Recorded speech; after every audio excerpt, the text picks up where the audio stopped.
kita masih dalam suasana atau tema kita masih berbicara tentang membangun kesehatan dan kesatuan di dalam Kristus. Haleluya. Sama-sama dengan saya katakan membangun kesatuan dan kesehatan di dalam Kristus. 1, 2, 3. Membangun kesatuan dan kesehatan di dalam Kristus.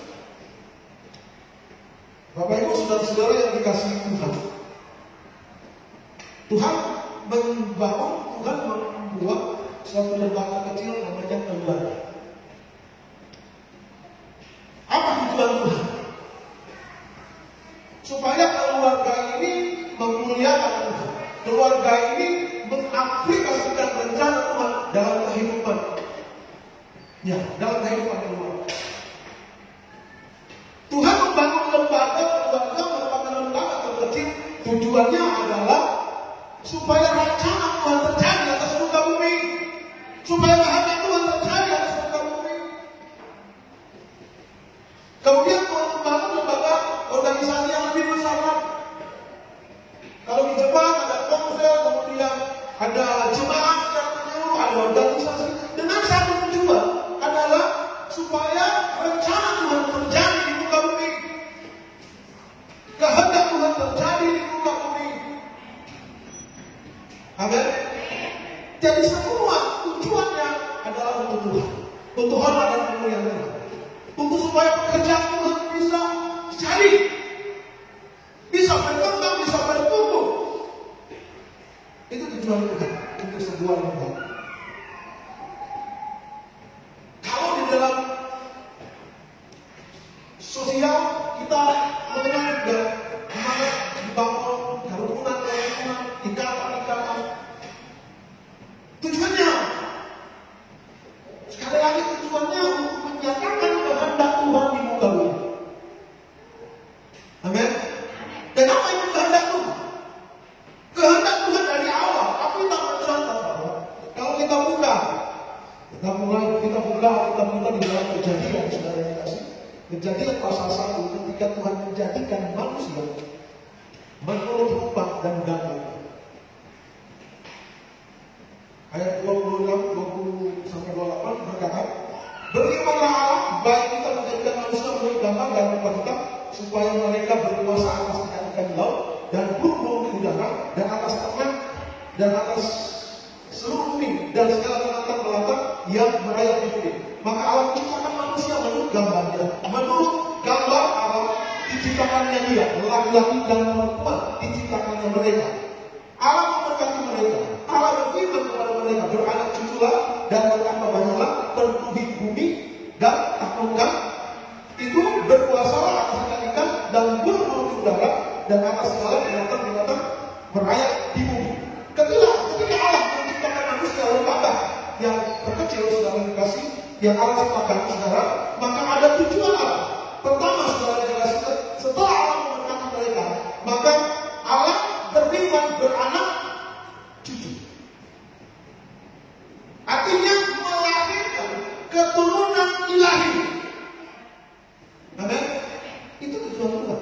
Tujuan Tuhan adalah supaya melahirkan keturunan ilahi yang sesuai dengan gambar Tuhan.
terjadi atas gereja. Saudara, di situ dikatakan bahwa kalau kita baca bab 1 saudara dikasih dalam Kisah Rasul Paulus 2, di situ dikatakan jemaat Tuhan semakin hari semakin bertambah, semakin bertumbuh.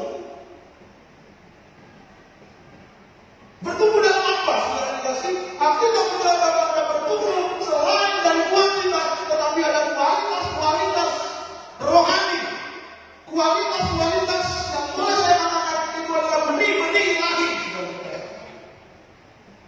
Jiwa-jiwa yang dimenangkan. Seperti halnya yang saya katakan tadi yang terjadi ya saudara dikasih, bahwa tujuan Tuhan melahirkan keturunan ilahi. Apa itu keturunan ilahi? Keturunan ilahi orang yang dilahirkan di dalam Kristus Yesus. Makanya kita disebut anak-anak Allah. Yohanes 1 Yohanes bilang kita ini kita benih-benih ilahi. Kenapa? Karena kita dilahirkan, dibuat sesuai dengan gambar dan rupa itu Tuhan. Dan Tuhan mau terus bertambah, Tuhan mau terus berkembang. Yang berkembang itu apa?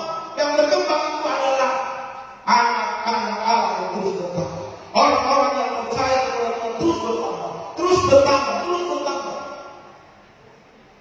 Itu tujuan Tuhan. Amin.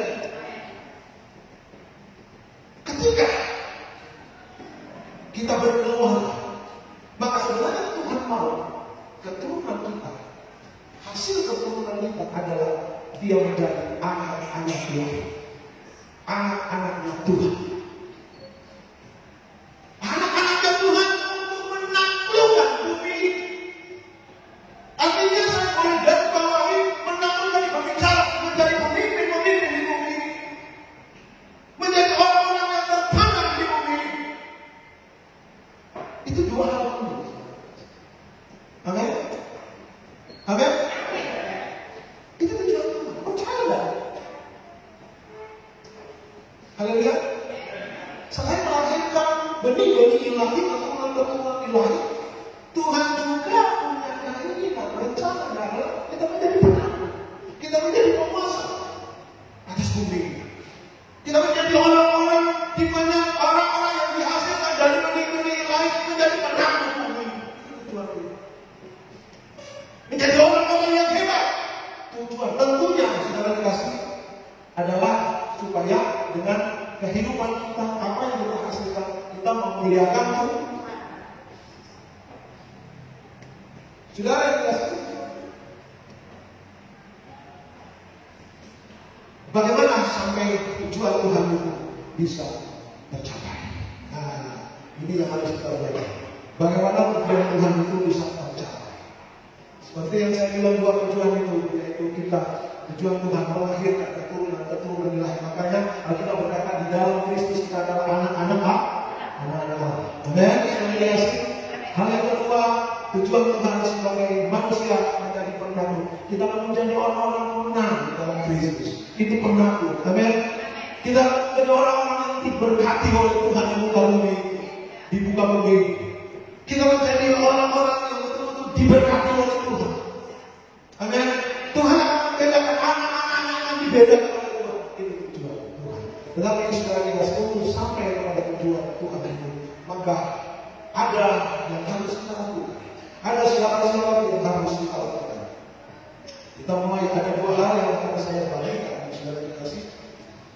Pertama, saudara dikasih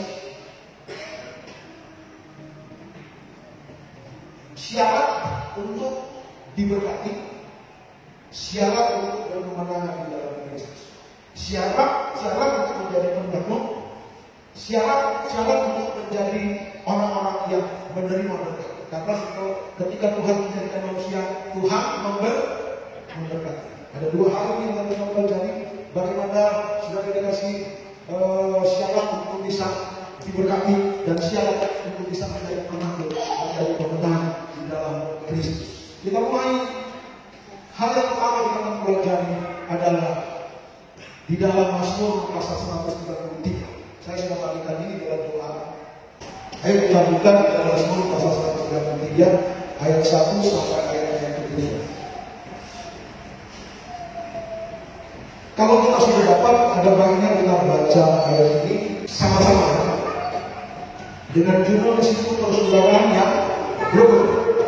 Nyanyian siaran dari kita baca 1, 2, 3. Sungguh alangkah baiknya dan indahnya apabila saudara-saudara diam bersama dengan rukun, seperti minyak yang baik di atas kepala mengalir ke janggut dan mengalir ke janggut harum dan melihat juga seperti embun gunung Hermon yang turun ke atas gunung manusia, sebab usaha Tuhan memerintahkan mereka kehidupan untuk selama-lamanya. Amin. Untuk kita mendapatkan tujuan Tuhan yaitu diberkati. Untuk kita mendapatkan tujuan Tuhan ada kehidupan selama-lamanya. Untuk kita mendapatkan tujuan Tuhan supaya melahirkan keturunan ilahi yang menjadi penanggung, kita akan belajar bahwa hal yang harus kita lakukan, syarat yang harus kita lakukan adalah Alkitab berkata, sungguh alangkah baiknya dan indah apabila saudara-saudara diam bersama dengan rukun. Oke, jadi sekali lagi untuk mencapai apa yang menjadi tujuan Tuhan untuk kita manusia sejak manusia diciptakan, maka ada syarat yang akan kita lakukan. Tuhan mau setiap gereja Tuhan mau bertumbuh. Amin.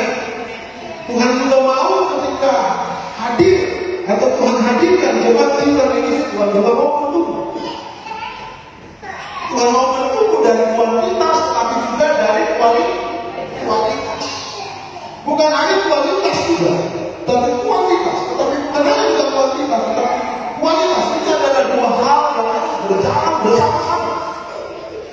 Kalau kita lihat secara dikasih kisah Rasul yang saya sudah singgung secara dikasih, jemaat mula-mula setelah hari Pentakosta, setelah Roh Kudus dicurahkan atas jemaat mula-mula, maka dua hal ini terjadi, yaitu pertumbuhan secara kualitas.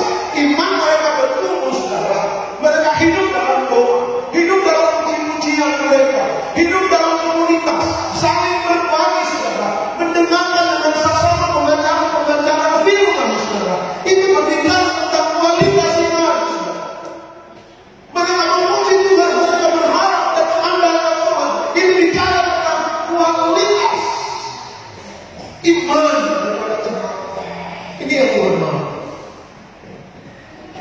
Tetapi saudara dikasih, bukan hanya kualitas yang terjadi, saudara. Tetapi kita melihat bahwa ayat mereka terus bertumbuh, bahkan menjadi 3.000 orang, bahkan menjadi 5.000 orang, terus bertumbuh. Kenapa? Saudara dikasih, ada hal-hal yang mereka lakukan, ada syarat-syarat yang mereka lakukan untuk bisa melihat bagaimana pertumbuhan secara kuantitas terjadi. Mereka terus bersehati, mereka bersepakat.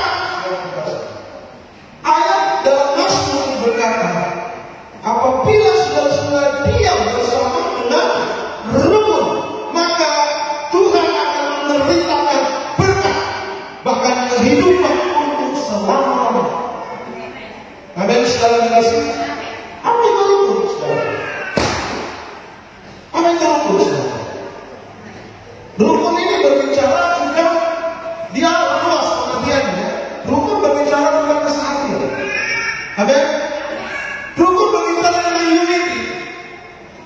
Rukun bicara tentang gotong royong, saling kerjasama, saling memaklumi, saling tolong menolong. Itu rukun. Amin.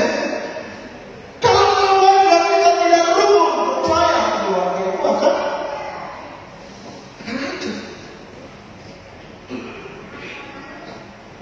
Rukun menjadi sebuah syarat di mana Tuhan memerintahkan berkat, bahkan kehidupan untuk selama. Dalam lingkungan keluarga, maupun dalam lingkungan organisasi, maupun dalam lingkungan jemaat. Makanya kita mulai bicara bahwa ini terus-menerus kita akan bicara tentang kesehatan, kebersamaan, kesatuan di dalam Kristus.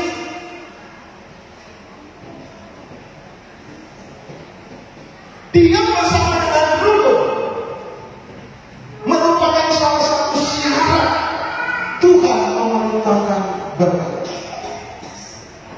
Amin.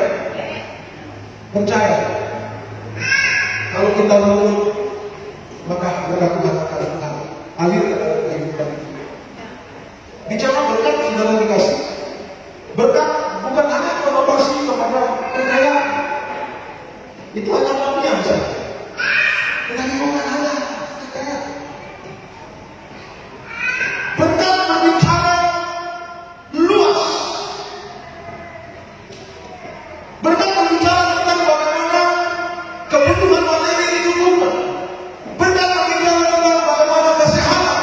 Berkat berbicara tentang masalah psikologi. Tetapi paling penting berkat bicara tentang kehidupan kekal. Amin. Kita tidak bisa mengukur orang itu diberkati Tuhan kalau dia punya banyak perusahaan banyak, orang kaya, uangnya banyak, belum tentu dia diberkati oleh Tuhan. Amin. Sebab berkat konteksnya adalah berbicara datangnya dari Tuhan. Tuhan yang memberikan berkat ini. Kalau harta bisa diberikan oleh banyak hal. Amin.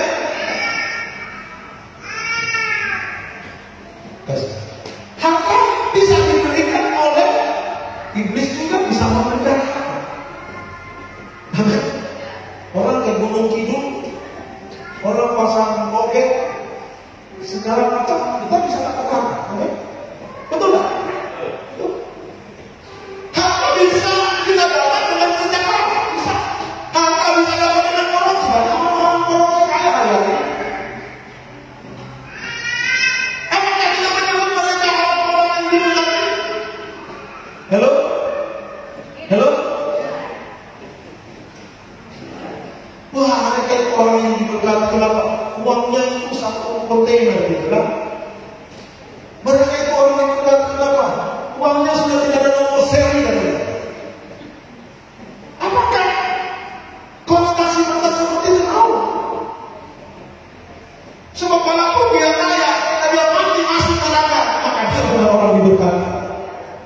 Anda saudara, sebab berkat menurut konteks firman, saudara, jelas di sini berkat paling inti adalah kehidupan untuk selama-lamanya. Ini bicara kehidupan sekarang. Tapi kalaupun kita diinginkan, dipercayakan, saudara dikasih, harta selama kita ada di bumi, itu adalah kepercayaan dari Tuhan.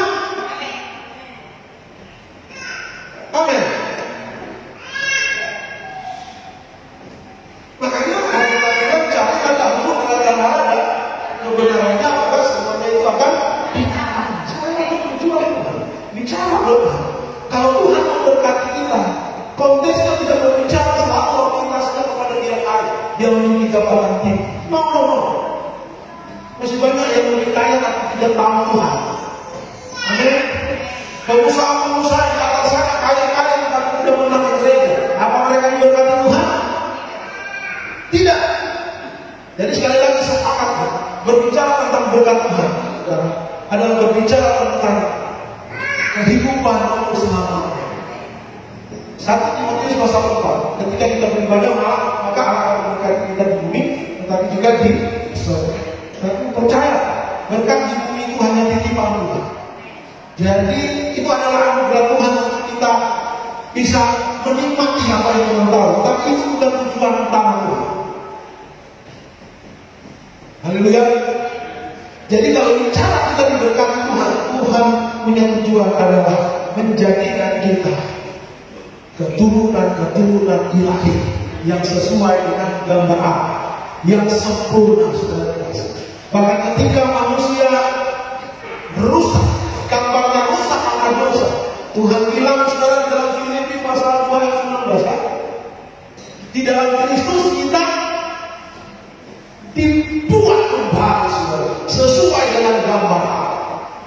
Allah tetap akan membawa kita sesuai dengan ciptaannya yang dahulu, saudara dikasih. Oleh sebab itu saudara, Bapak Ibu saudara-saudara yang dikasih Tuhan, bagaimana kita melihat berkat Tuhan itu, bagaimana kita menikmati berkat Tuhan itu, maka Alkitab berkata kita kita harus diam bersama dengan Tuhan. Nah, ini kita akan bahas apa sebenarnya diam bersama dengan Tuhan. Saya sudah katakan tadi, rukun itu bicara tentang kesehatan. Rukun itu bicara tentang kesehatan. Nah, kita berkata, tidak mungkin sebuah kerajaan kalau dia terpecah belah, maka dia akan bertahan. Amin. Tidak ada kerajaan yang terpecah belah, kemudian dia akan bertahan. Saya yakin dan percaya. Efesus selalu bilang tentang tubuh Kristus. Siapakah tubuh Kristus?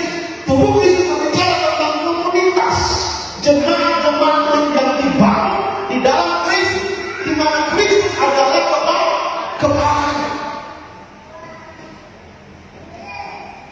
Efesus menjelaskan kalau tubuh Kristus terpecah-pecah, tubuh Kristus saling menyalahkan, tubuh Kristus tidak sesuai dengan kapasitas, tidak sesuai dengan fungsi, maka tubuh itu tidak akan bisa kuat, tubuh itu tidak akan bisa bertahan, tidak akan bisa terbangun. Ini tubuh Kristus. Bahkan dia cukupkan saudara kasih. Semua kita di dalam jemaat di mana Kristus yang adalah kepala saudara kasih.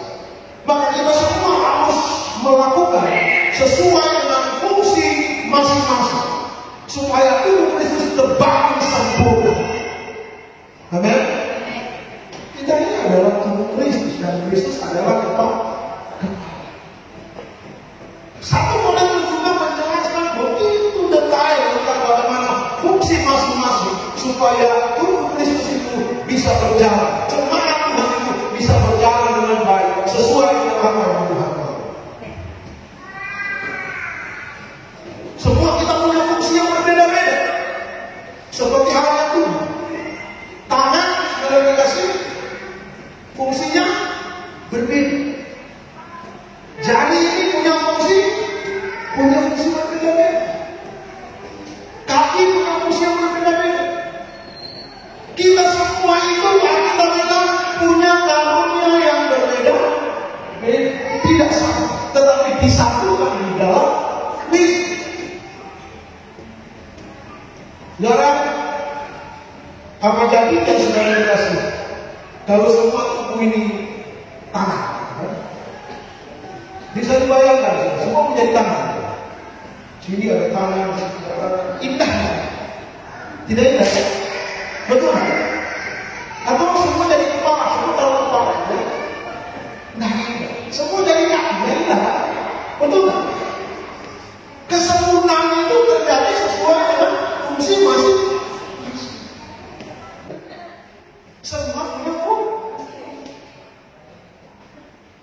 Tuhan mau kita berfungsi sesuai dengan karunia. Dan jemaat ini juga punya fungsi-fungsi. Ada sebagai penginjil, ada sebagai nabi, ada sebagai guru, ada karunia yang musik, ada karunia yang menyanyi. Semua fungsi masing-masing. Ada, jangan pikir asal itu enggak, karena kamu. Amin. Ibu yang di belakang, bagian asal itu kamu. Semua Tuhan tempatkan sesuai dengan karunia. Masing-masing kita punya karunia. Ada yang jahat di media. Nah, misalnya kita maunya jadi singa semua, enggak? Jadi singa semua naik jadi singa. Baru siapa? Fungsi daripada kesatuan itu, saudara. Tapi kalau kita berbeda-beda, tetapi kita satu. Ayat ini sudah dikasih dihasilkan karena Daud melihat bahwa bagaimana orang-orang Israel terpecah-pecah.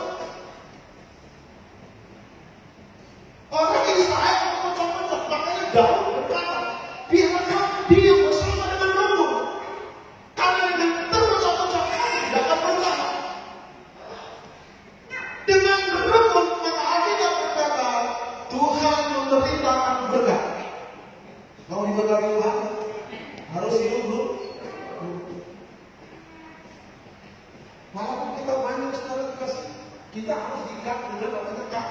kasih. Justru semakin banyak, saudara, maka pekerjaan Tuhan semakin akan berkembang, semakin akan bertumbuh. Justru semakin banyak, maka percayalah kita akan berdampak. Lebih banyak berdampak, lebih banyak harta, lebih banyak yang kita akan hasilkan. Misalnya satu lidi, saudara, satu lidi itu kalau cuma satu bisa menghasilkan halaman untuk ini. Bisa tak? Satu lidi pasti dia patah, dia tidak mati. Tapi kalau satu lidi itu sudah dikasih, kemudian banyak dan diikat sudah menjadi satu, maka dia bisa berdampak, dia bisa membersihkan halaman. Amin.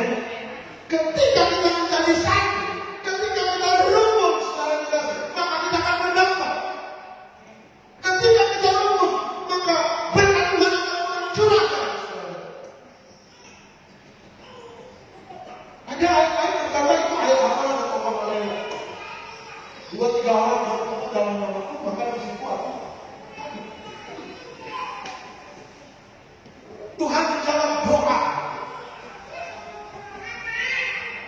Doa itu akan dijawab.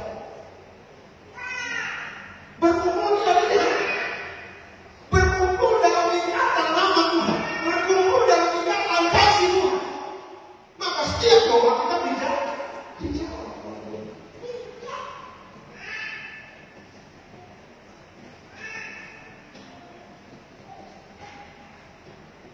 Hal yang kedua, kita akan belajar tentang, kalau tadi sudah kita bicara tentang bagaimana kesehatan, kesatuan membawa kita untuk diberkati oleh Tuhan, membawa kepada kehidupan selama-lamanya. Kemudian kita akan belajar di dalam Keluaran pasalnya yang ke-17. Kesehatan membawa kepada kemenangan. Amin, saudara. Ketika kita sehati, kita diberkati oleh Tuhan. Ketika kita rukun, kita diberkati oleh Tuhan. Dan bagian kedua yang kita pelajari bagaimana kerukunan, kesehatian membawa kita kepada kemenangan. Bapak Ibu saudara-saudara yang dikasihi Tuhan, ketika bangsa Israel dalam kepemimpinan Musa, mereka melawan orang Allah. Coba lihat dalam Keluaran 17 ayat 8 sampai ayat 15, 16. Saya sedang membahas ayat ini dari komisi saudara. Ayat 13 berkata, dalam Keluaran 17 ayat 13 berkata, demikianlah Yosua mengalahkan Amalek dan rakyatnya dengan mata penuh. Mau menjadi pemenang? Amin. Mau jadi pemenang Bapak Ibu? Kita selama kita ada di dunia, karena kita tidak lepas dengan yang namanya peperangan rohani. Mungkin tidak perang secara fisik, tetapi selama kita di dunia rohani kita terlibat yang namanya peperangan rohani. 1 Petrus bilang apa saudara kasih? Berjaga-jaga, lawanlah si iblis dan terus berjalan. Kalian seperti sih, jangan lupa kita berada di dalam namanya medan peperangan rohani. Ini yang kadang-kadang karena kita tidak tahu, kita tidak siap, kita tidak sadar. Makanya kita bilang sadar, berjaga-jaga. Kalau kita tidak sadar, maka ketika kita diserang, kita akan kalah. Amin. Karena iblis kerjanya terus menyerang, mungkin masih terus dia berkata menyerang, mencari peluang untuk menjatuhkan kita, untuk menghancurkan kita. Misalkan makanya saudara, Bapak Ibu saudara kasih, jangan salah, jangan terasa kita ini aman. Tidak ada masalah, saya berkecukupan, gaji saya tetap ada, tidak masalah, usaha saya tetap berjalan, tidak masalah, pekerjaan saya semakin baik. Perlu diketahui, kita menjadi sasaran iblis,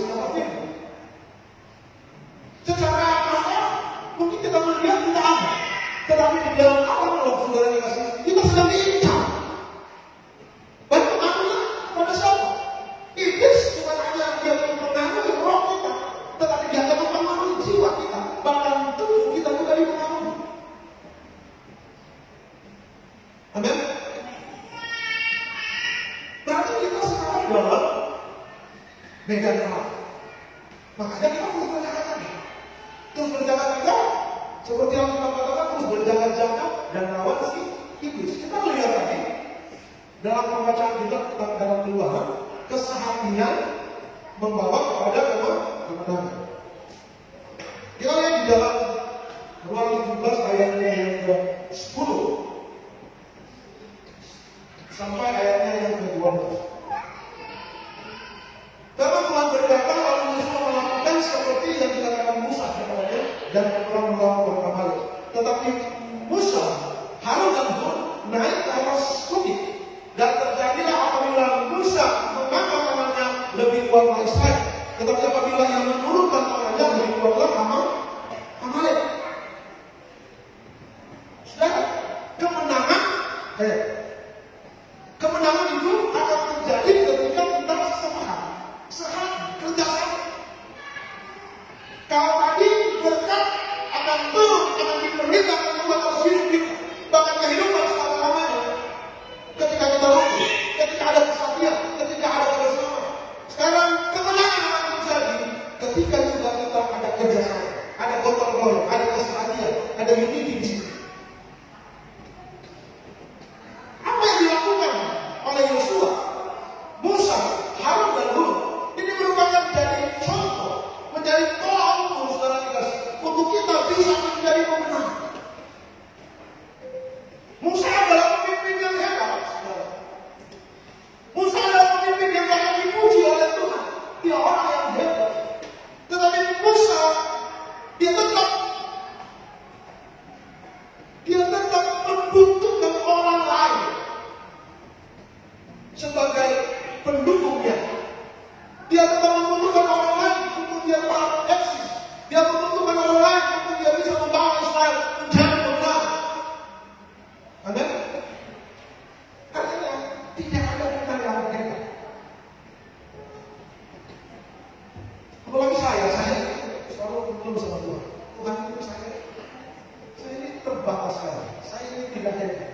Saya jauh dulu, saya ini orang yang tidak percaya diri saja.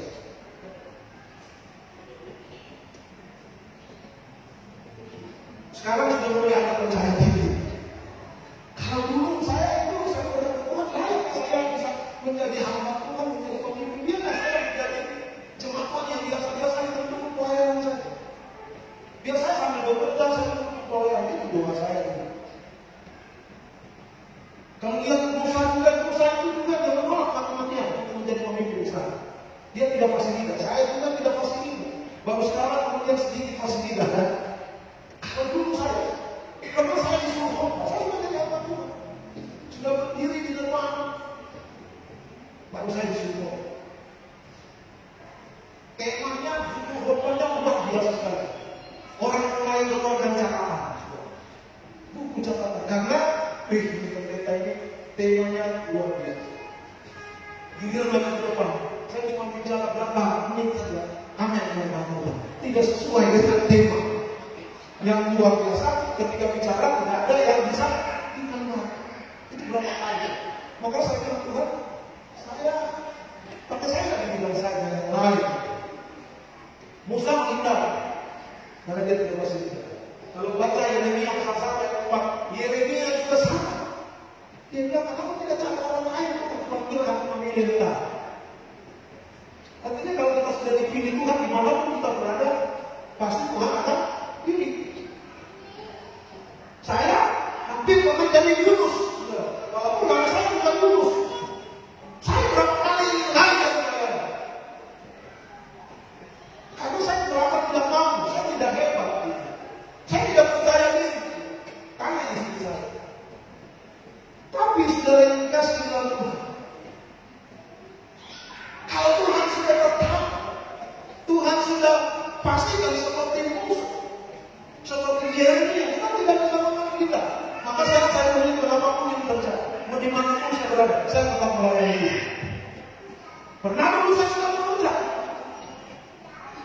Saya izin Tuhan. Padahal dalam hati Tuhan tidak bisa dibohongi. Saya izin Tuhan, saya mau berbisnis dulu. Saya mau berbisnis dulu. Saya mau bekerja. Saya sudah 15 tahun ini juga kelaparan, tidak punya apa-apa. Bahkan tidak punya kelaparan, tidak bisa punya kelaparan. Jadi saya mau bekerja dulu. Pas saya hidup di situ bertahun-tahun seperti ini. Itu saya mau mulai Tuhan. Saya bilang Tuhan, saya mau bekerja. Saya mau bekerja. Datang ada yang tua, saya bekerja. Pas bekerja, saudara-saudara, hasilnya lumayan. Hasilnya begitu lumayan. Kami buka toko di pelabuhan. Kami suami istri buka toko di pelabuhan. Jam 2 pagi sudah mulai bekerja karena kapal begitu lancar. 1 minggu 4 kali kapal masuk. Wih, luar biasa. Kami mulai rumah doa. Kami mulai rumah pecahan kita. Kenapa? Yang di pikiran kami adalah apa? Kerja. Doa. Memang doa. Tapi sudah tidak sedih. Dengan alasan untuk ketika kami punya kelebihan, kami akan lebih maksimal dalam hal yang penting. Kami berdoa. Ada 2 toko yang kami pernah terus bekerja, penghasilannya luar biasa.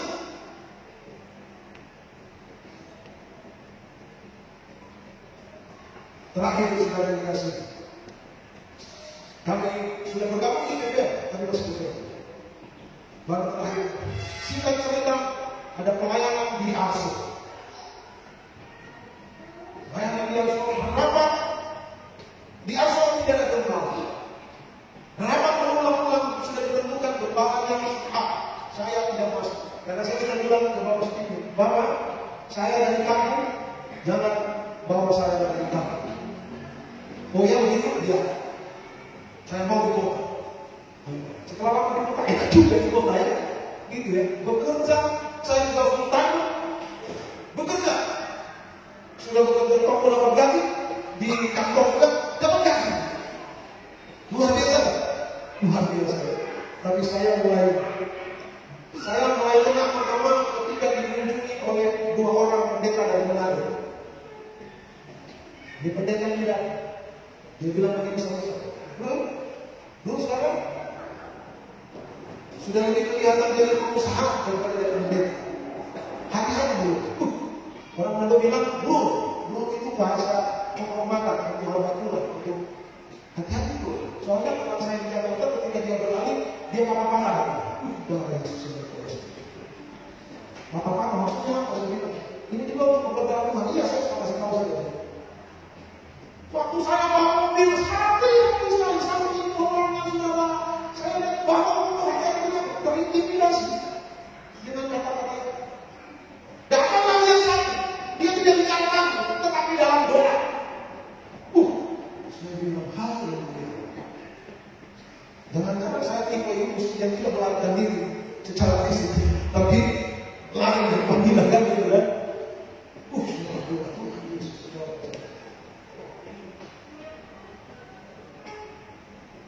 Orang yang ditentukan ke sana selama rapat 2 bulan penolakan ditolak. Capek-capek saya lihat di rapat ini kok rapat cuma itu, dan orang yang ditentukan ke sana tidak mau. Saya tidak tahu angin dari mana, bukannya istri baru saya angkat tangan. Saya tidak tahu. Waktu saya angkat tangan saya langsung, setelah saya turun tangan, saya bilang, kenapa saya angkat tangan tadi? Kenapa saya angkat tangan tadi? Istri saya belum tahu. Seharusnya harus sepakat dan harus sekali. Dia belum tahu setelah angkat tangan. Baru bilang, puji Tuhan, Tuhan sudah jawab doa. Luar biasa, langsung begitu. Tanya ke istri, dia bilang tidak sih. Kenapa kita tanya ke saya? Tapi saya doa kalau Tuhan kehendaki, pasti Tuhan akan mengabulkan hati. Akhirnya jadilah istimewa, walaupun bukannya seperti pepaya Cibinong. Tahu pepaya Cibinong? Tahu ya? Walaupun terpaksa berapa yang tidak tahu. Saudara dikasih. Udah begitu saudara, tidak toko yang lain punya ini, barang-barangnya masih penuh. Ada etalase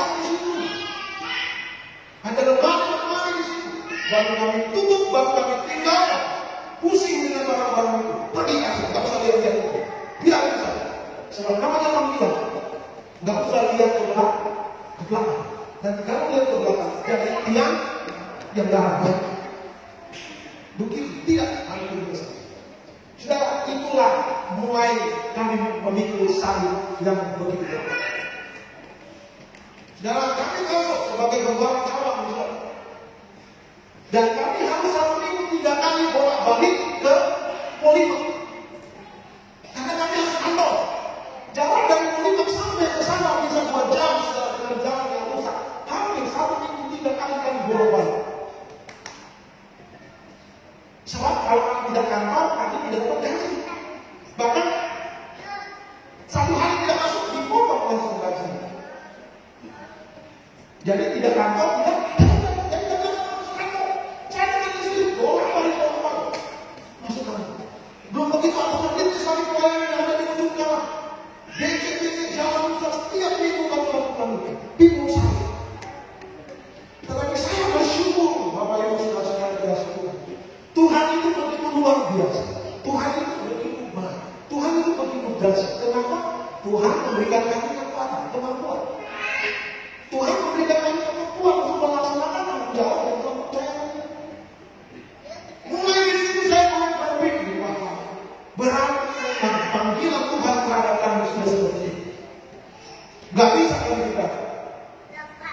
Saudara, Musa seorang pemimpin yang luar biasa. Tetapi siapapun Musa ini, sehebat apapun Musa ini, untuk bisa menjadi pemenang, untuk bisa membawa Israel menjadi pemenang, dia membutuhkan Yosua, dia membutuhkan Harun, dia membutuhkan Hur untuk bisa saling menopang, untuk bisa saling kerjasama satu dengan yang lain. Saya percaya kalau Musa tidak kerjasama, saudara dikasih, maka mereka akan mengalami kekalahan. Amin. Kalau kita lihat catatan Alkitab berkata ketika Musa turun tangan, maka kalah Israel. Jadi kemenangan itu terjadi ketika ada yang angkat tangan, ada yang berdoa, ada yang berserah kepada Tuhan. Tetapi saudara dikasih hebatnya Musa, dia membutuhkan topangan orang lain untuk bisa tetap kuat dengan kata. Apa makna yang kita bisa dapat di sini, Bapak Ibu saudara? Tuhan mau, saudara, kehidupan kita sebagai jemaat di dalam keluarga, di dalam komunitas, di dalam kehidupan berjemaat. Tuhan mau supaya kita saling menopang satu dengan yang lain. Amin. Tuhan mau kita berdua, Tuhan mau kita bertumbuh, Tuhan mau kita berkualitas. Katakan apa?